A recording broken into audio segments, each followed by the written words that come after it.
Au nom d'Allah, le tout miséricordieux, le très miséricordieux. Alif, Lam, Ra. C'est un livre dont les versets sont parfaits en style et en sens, émanant d'un sage, parfaitement connaisseur. N'adorez qu'Allah. Moi je suis pour vous, de sa part, un avertisseur et un annonciateur. Demandez pardon à votre Seigneur, ensuite revenez à lui. Il vous accordera une belle jouissance jusqu'à un terme fixé, et il accordera à chaque méritant l'honneur qu'il mérite. Mais si vous tournez le dos, je crains alors pour vous le châtiment d'un grand jour. C'est à Allah que sera votre retour, et il est omnipotent. Et quoi? Ils replient leur poitrine afin de se cacher de lui, même lorsqu'ils se couvrent de leurs vêtements, il sait ce qu'ils cachent et ce qu'ils divulguent, car il connaît certes le contenu des poitrines. Il n'y a point de bête sur terre dont la subsistance n'incombe à Allah, qui connaît son gîte et son dépôt. Tout est dans un livre explicite. Et c'est lui qui a créé les cieux et la terre en 6 jours, alors que son trône était sur l'eau, afin d'éprouver lequel de vous agirait le mieux. Et si tu dis, vous serez ressuscités après la mort, ceux qui ne croient pas diront, ce n'est là qu'une magie évidente. Et si nous retardons pour eux le châtiment jusqu'à une période fixée, ils diront, qu'est-ce qui le retient? Mais le jour où cela leur viendra, il ne sera pas détourné d'eux, et ceux dont ils se moquaient les enveloppera. Et si nous faisons goûter à l'homme une grâce de notre part, et qu'ensuite nous la lui arrachons, le voilà désespéré et ingrat. Et si nous lui faisons goûter le bonheur, après qu'un malheur l'ait touché, il dira, les maux se sont éloignés de moi, et le voilà qui exulte plein de glorioles. Sauf ceux qui sont endurants et font de bonnes œuvres, ceux-là obtiendront pardon et une grosse récompense. Il se peut que tu négliges une partie de ce qui t'est révélé et que ta poitrine s'en sente compressée, parce qu'ils disent, que n'a-t-on fait descendre sur lui un trésor? Ou bien, que n'est-il venu un ange en sa compagnie? Tu n'es qu'un avertisseur, et Allah est le protecteur de toutes choses.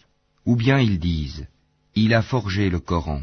Dis, apportez donc 10 sourates semblables à ceci, forgées par vous, et appelez qui vous pourrez pour vous aider, hormis Allah si vous êtes véridique.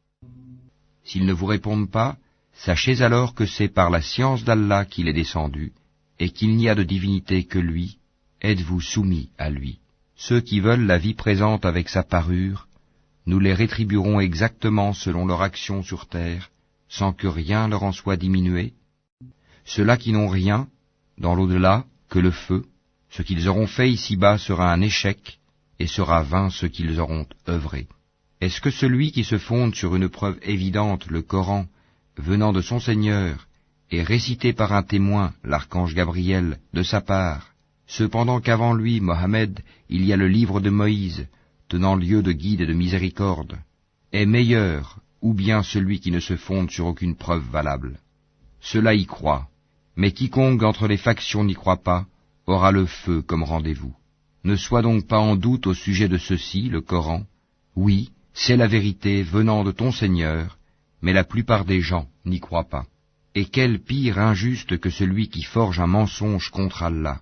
Ceux-là seront présentés à leur Seigneur, et les témoins, les anges, diront, voilà ceux qui ont menti contre leur Seigneur, que la malédiction d'Allah frappe les injustes, qui obstruent le sentier d'Allah aux gens, cherchent à le rendre tortueux, et ne croient pas en l'au-delà. Ceux-là ne peuvent réduire Allah à l'impuissance sur terre. Pas d'alliés pour eux en dehors d'Allah, et leur châtiment sera doublé. Ils étaient incapables d'entendre, ils ne voyaient pas non plus. Ce sont ceux-là qui ont causé la perte de leurs propres âmes, et leurs inventions, idoles, se sont éloignées d'eux. Ce sont eux, infailliblement, qui dans l'au-delà seront les plus grands perdants.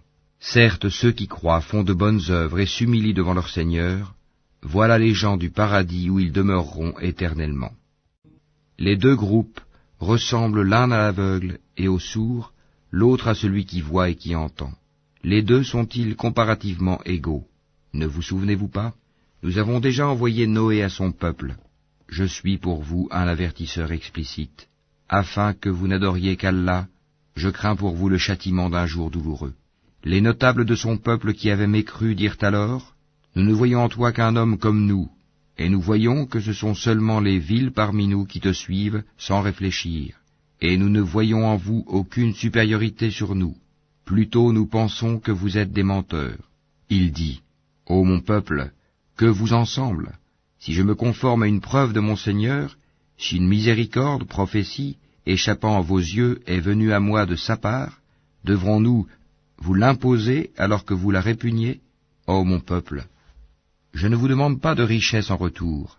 Mon salaire n'incombe qu'à Allah. Je ne repousserai point ceux qui ont cru, ils auront à rencontrer leur Seigneur. Mais je vous trouve des gens ignorants. Ô mon peuple, qui me secourra contre la punition d'Allah si je les repousse? Ne vous souvenez-vous pas? Et je ne vous dis pas que je détiens les trésors d'Allah. Je ne connais pas l'inconnaissable. Et je ne dis pas que je suis un ange. Et je ne dis pas non plus aux gens que vos yeux méprisent, qu'Allah ne leur accordera aucune faveur. Allah connaît mieux ce qu'il y a dans leurs âmes. Si je leur disais, je serais du nombre des injustes. Ils dirent, Ô Noé, tu as disputé avec nous et multiplié les discussions. Apporte-nous donc ce dont tu nous menaces, si tu es du nombre des véridiques. Il dit, c'est Allah seul qui vous l'apportera, s'il veut, et vous ne saurez y échapper. Et mon conseil ne vous profiterait pas, au cas où je voulais vous conseiller, et qu'Allah veuille vous égarer. Il est votre Seigneur, et c'est vers lui que vous serez ramenés. Ou bien ils disent, il l'a inventé? Dis, si je l'ai inventé, que mon crime retombe sur moi, et je suis innocent de vos criminelles accusations. Et il fut révélé à Noé, de ton peuple, il n'y aura plus de croyants que ceux qui ont déjà cru. Ne t'afflige pas de ce qu'ils faisaient. Et construis l'arche sous nos yeux, et d'après notre révélation, et ne m'interpelle plus au sujet des injustes, car ils vont être noyés. Et il construisit l'arche, et chaque fois que des notables de son peuple passaient près de lui, il se moquait de lui. Il dit, si vous vous moquez de nous, eh bien, nous nous moquerons de vous, comme vous vous moquez de nous. Et vous saurez bientôt à qui viendra un châtiment qui l'humiliera, et sur qui s'abattra un châtiment durable. Puis, lorsque notre commandement vint et que le four se mit à bouillonner d'eau, nous dîmes, charge dans l'arche un couple de chaque espèce ainsi que ta famille, sauf ceux contre qui le décret est déjà prononcé, et ceux qui croient. Or ceux qui avaient cru avec lui étaient peu nombreux. Et il dit, montez dedans, que sa course et son mouillage soient au nom d'Allah, certes mon Seigneur est pardonneur et miséricordieux. Et elle vogua, en les emportant au milieu des vagues, comme des montagnes. Et Noé appela son fils, qui restait en un lieu écarté non loin de l'arche. Ô mon enfant, monte avec nous, et ne reste pas avec les mécréants. Il répondit, je vais me réfugier vers un mont qui me protégera de l'eau. Et Noé lui dit, il n'y a aujourd'hui aucun protecteur contre l'ordre d'Allah. Tous périront, sauf celui à qui il fait miséricorde. Et les vagues s'interposèrent entre les deux, et le fils fut alors du nombre des noyés. Et il fut dit, ô terre, absorbe ton eau, et toi, ciel, cesse de pleuvoir. L'eau baissa, l'ordre fut exécuté, et l'arche s'installa sur le Yudi. Et il fut dit, que disparaissent les gens pervers. Et Noé invoqua son Seigneur et dit, ô mon Seigneur, certes mon fils est de ma famille, et ta promesse est vérité, tu es le plus juste des juges. Il dit, ô Noé, il n'est pas de ta famille, car il a commis un acte infâme. Ne me demande pas ce dont tu n'as aucune connaissance. Je t'exhorte afin que tu ne sois pas du nombre des ignorants. Alors Noé dit, Seigneur, je cherche ta protection contre toute demande de ceux dont je n'ai aucune connaissance. Et si tu ne me pardonnes pas, et ne me fais pas miséricorde, je serai au nombre des perdants. Il fut dit, ô Noé, débarque avec notre sécurité et nos bénédictions sur toi et sur des communautés issues de ceux qui sont avec toi. Et il y en aura des communautés auxquelles nous accorderons une jouissance temporaire, puis un châtiment douloureux venant de nous les touchera. Voilà quelques nouvelles de l'inconnaissable que nous te révélons. Tu ne les savais pas, ni toi ni ton peuple, avant cela. Sois patient, la fin heureuse sera aux pieux. Et nous avons envoyé au Ahad leur frère Houd, qui leur dit, ô mon peuple, adorez Allah. Vous n'avez point de divinité à part lui, vous n'êtes que des forgeurs de mensonges. Ô mon peuple, je ne vous demande pas de salaire pour cela. Mon salaire n'incombe qu'à celui qui m'a créé. Ne raisonnez-vous pas, ô mon peuple? Implorez le pardon de votre Seigneur, et repentez-vous à lui pour qu'il envoie sur vous du ciel des pluies abondantes, et qu'il ajoute force à votre force, et ne vous détournez pas de lui en devenant coupable. Ils dirent, Ô Oud, tu n'es pas venu à nous avec une preuve, et nous ne sommes pas disposés à abandonner nos divinités sur ta parole, et nous n'avons pas foi en toi. Nous dirons plutôt qu'une de nos divinités t'a affligé d'un mal. Il dit, Je prends Allah à témoin, et vous aussi soyez témoins qu'en vérité je désavoue ce que vous associez, en dehors de lui. Rusez donc tous contre moi, et ne me donnez pas de répit. Je place ma confiance en Allah mon Seigneur et le vôtre. Il n'y a pas d'être vivant qui ne tienne par son toupet. Mon Seigneur, certes, est sur un droit chemin. Si vous vous détournez, voilà que je vous ai transmis le message que j'étais chargé de vous faire parvenir, et mon Seigneur vous remplacera par un autre peuple, sans que vous ne lui nuisiez en rien, car mon Seigneur est gardien par excellence sur toutes choses. Et quand vint notre ordre, nous sauvâmes par une miséricorde de notre part Oud et ceux qui avec lui avaient cru, et nous les sauvâmes d'un terrible châtiment. Voilà les Hades, ils avaient nié les signes enseignements de leur Seigneur, désobéi à ses messagers, et suivi le commandement de tout tyran entêté. Et ils furent poursuivis ici-bas d'une malédiction, ainsi qu'au jour de la résurrection. En vérité, les Hades n'ont pas cru en leur Seigneur, que s'éloignent, périssent les Hades, peuple de Oud. Et nous avons envoyé au Tamoud leur frère Saali, qui dit, Ô mon peuple, adorez Allah, vous n'avez point de divinité en dehors de lui.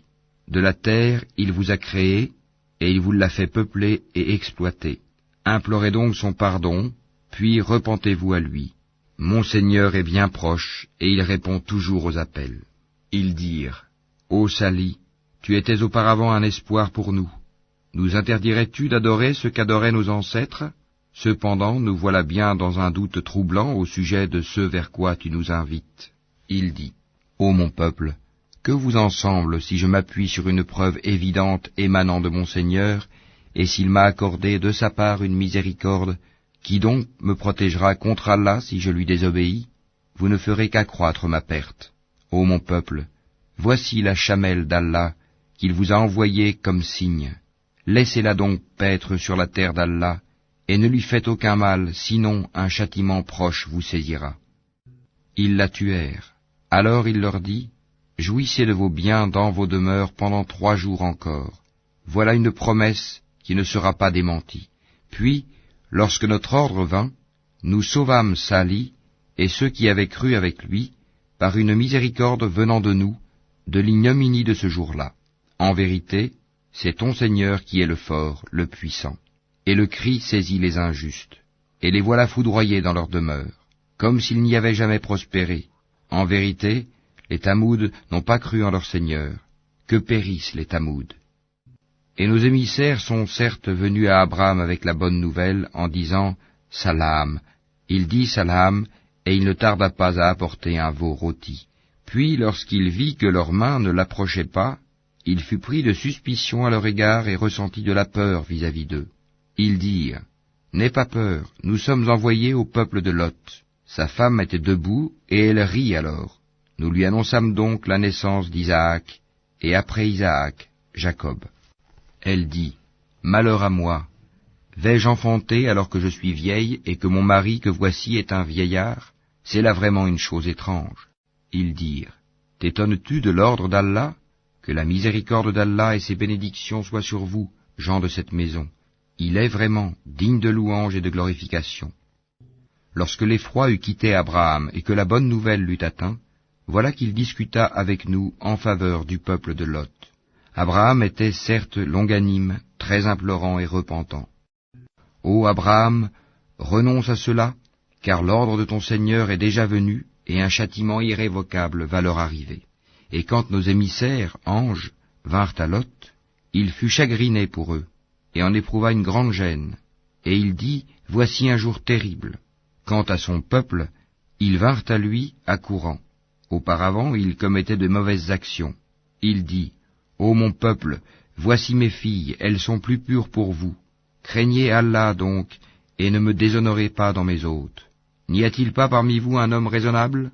Ils dirent, « Tu sais très bien que nous n'avons pas de droit sur tes filles, et en vérité tu sais bien ce que nous voulons. » Il dit, « Ah, si j'avais de la force pour vous résister, ou bien si je trouvais un appui solide. » Alors les hôtes dirent, « Ô Lot, nous sommes vraiment les émissaires de ton Seigneur. Ils ne pourront jamais t'atteindre. Pars avec ta famille à un moment de la nuit, et que nul d'entre vous ne se retourne en arrière, exception faite de ta femme qui sera atteinte par ce qui frappera les autres. Ce qui le menace s'accomplira à l'aube. L'aube n'est-elle pas proche? » Et lorsque vint notre ordre, nous renversâmes la cité de fond en comble, et fîmes pleuvoir sur elle en masse des pierres d'argile succédant les unes aux autres, portant une marque connue de ton Seigneur, et elles, ces pierres, ne sont pas loin des injustes. Et nous avons envoyé aux Madian leur frère Chouaïb, qui leur dit, « Ô mon peuple, adorez Allah, vous n'avez point de divinité en dehors de lui, et ne diminuez pas les mesures et le poids. Je vous vois dans l'aisance, et je crains pour vous, si vous ne croyez pas, le châtiment d'un jour qui enveloppera tout. Ô mon peuple, faites équitablement pleine mesure et plein poids, ne dépréciez pas aux gens leur valeur, et ne semez pas la corruption sur terre. Ce qui demeure auprès d'Allah est meilleur pour vous si vous êtes croyants, et je ne suis pas un gardien pour vous. » Ils dirent, « Ô Chouaïb, est-ce que ta prière te demande de nous faire abandonner ce qu'adoraient nos ancêtres, ou de ne plus faire de nos biens ce que nous voulons? Est-ce toi l'indulgent, le droit ?» Il dit, « Ô mon peuple, voyez-vous si je me base sur une preuve évidente émanant de mon Seigneur, et s'il m'attribue de sa part une excellente donation? Je ne veux nullement faire ce que je vous interdis. Je ne veux que la réforme autant que je le puis, et ma réussite ne dépend que d'Allah. En lui je place ma confiance, et c'est vers lui que je reviens, repentant. Ô mon peuple, que votre répugnance et votre hostilité à mon égard ne vous entraînent pas à encourir les mêmes châtiments qui atteignirent le peuple de Noé, le peuple de Houd, ou le peuple de Sali, et l'exemple du peuple de Lot n'est pas éloigné de vous. Et implorez le pardon de votre Seigneur, et repentez-vous à lui. Mon Seigneur est vraiment miséricordieux et plein d'amour. » Ils dirent, « Ô Chouaïb, nous ne comprenons pas grand-chose à ce que tu nous dis, et vraiment nous te considérons comme un faible parmi nous. Si ce n'est ton clan, nous t'aurions certainement lapidé, et rien ne nous empêche de t'atteindre. » Il dit, « Ô mon peuple, mon clan est-il à vos yeux plus puissant qu'Allah, à qui vous tournez ouvertement le dos? Mon Seigneur embrasse, en sa science, tout ce que vous œuvrez. Ô mon peuple, agissez autant que vous voulez, moi aussi j'agis. Bientôt vous saurez sur qui tombera un châtiment qui le déshonorera, et qui de nous est l'imposteur. Et attendez la conséquence de vos actes. Moi aussi j'attends avec vous. » Lorsque vint notre ordre, nous sauvâmes par une miséricorde de notre part Chouaïb et ceux qui avaient cru avec lui, et le cri terrible saisit les injustes, et ils gisèrent dans leur demeure, comme s'ils n'y avaient jamais prospéré, que les Madian s'éloignent comme les Tamoud se sont éloignés. Et nous avions envoyé Moïse avec nos miracles et une autorité incontestable à Pharaon et ses notables, mais ils suivirent l'ordre de Pharaon, bien que l'ordre de Pharaon n'avait rien de sensé. Il précédera son peuple au jour de la résurrection, il les mènera à l'Eigad du feu, et quel détestable Eigad! Et ils sont poursuivis par une malédiction ici-bas et au jour de la résurrection. Quel détestable don leur sera donné! Cela fait partie des récits que nous, Mohammed, te racontons concernant des cités. Les unes sont encore debout, tandis que d'autres sont complètement rasées. Nous ne leur avons fait aucun tort, mais ils se sont fait du tort à eux-mêmes. Leur divinité qu'ils invoquaient en dehors d'Allah ne leur ont servi à rien quand l'ordre, le châtiment de ton Seigneur fut venu. Elles n'ont fait qu'accroître leur perte. Telle est la rigueur de la prise de ton Seigneur quand il frappe les cités lorsqu'elles sont injustes. Son châtiment est bien douloureux et bien dur. Il y a bien là un signe pour celui qui craint le châtiment de l'au-delà. C'est un jour où les gens seront rassemblés, et c'est un jour solennel, attesté par tous. Et nous le retardons que pour un terme bien déterminé. Le jour où cela arrivera, nulle âme ne parlera qu'avec sa permission, celle d'Allah. Il y aura des damnés et des heureux. Ceux qui sont damnés seront dans le feu où ils ont des soupirs et des sanglots, pour y demeurer éternellement tant que dureront les cieux et la terre, à moins que ton Seigneur en décide autrement, car ton Seigneur fait absolument tout ce qu'il veut. Et quant aux bienheureux, ils seront au paradis pour y demeurer éternellement, tant que dureront les cieux et la terre, à moins que ton Seigneur n'en décide autrement. C'est là un don qui n'est jamais interrompu. Ne sois donc pas en doute au sujet de ceux que ceux-là adorent. Ils n'adorent que comme leurs ancêtres adoraient auparavant, et nous leur donnerons la totalité de leur part, sans en rien retrancher. Et nous avons déjà donné à Moïse le livre. Il y eut des divergences à son sujet. S'il n'y avait pas un décret préalable de la part de ton Seigneur, tout aurait été décidé entre eux, et ils sont à son sujet pleins d'un doute troublant. Très certainement ton Seigneur fera leur pleine rétribution à tous pour leurs œuvres. Il est parfaitement connaisseur de ce qu'ils font. Demeure sur le droit chemin comme il t'est commandé, ainsi que ceux qui sont revenus à Allah avec toi. Et ne commettez pas d'excès, car vraiment, il observe ce que vous faites. Et ne vous penchez pas vers les injustes, sinon le feu vous atteindrait. Vous n'avez pas d'allié en dehors d'Allah, et vous ne serez pas secourus. Et accomplis la salate aux deux extrémités du jour et à certaines heures de la nuit. Les bonnes œuvres dissipent les mauvaises. Cela est une exhortation pour ceux qui réfléchissent. Et sois patient, car Allah ne laisse pas perdre la récompense des gens bienfaisants. Si seulement il existait, dans les générations d'avant vous, des gens vertueux qui interdisent la corruption sur terre. Hélas, il n'y en avait qu'un petit nombre que nous sauvâmes, alors que les injustes persistaient dans le luxe exagéré dans lequel ils vivaient, et ils étaient des criminels.